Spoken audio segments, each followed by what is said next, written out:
মাঠে ছেলেটা সাইকেল চালাচ্ছিল, তাই তাকে ডাকলাম, বললাম দেখি দেখি আয় তো এদিকে। দাম নিয়েছে 8,000। এটা কি কোম্পানির সাইকেল রে? Developed in Italy. বাবা, ইটালি সাইকেল। রয়েছে জলের বোতল রাখার জায়গা। Defender 700C। এই দেখুন হ্যান্ডেলের কিংপিন, লেখা আছে ট্রায়ো ব্লেড। আর এটা কি? ফ্লিপকার্ট থেকে নেওয়া হেডলাইট কাম হর্ন।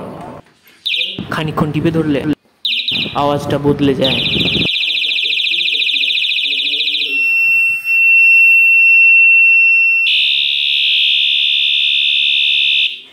এরকম চেঞ্জ হতেই থাকবে।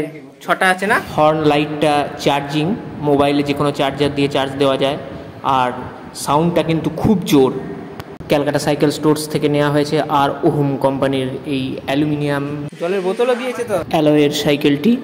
2টি চাকার ভলটিউ নজেলে রয়েছে ইলেকট্রনিক ক্যাপ, যেগুলো আলো জ্বলে। পিছনে ডিস্ক, সামনে ডিস্ক। চার্জিং হর্ন কাম হেডলাইট, চার্জিং ব্যাকলাইট আর 2টো ভলটিউবের আলো জ্বলা ক্যাপ। ফ্লিপকার্ট থেকে 312 টাকা একসঙ্গে কেনা হয়েছে। কিরকম হালকা। যাই হোক, সাইকেলটা কেমন লাগলো বলবেন, চললে কিন্তু দারুণ দেখায়।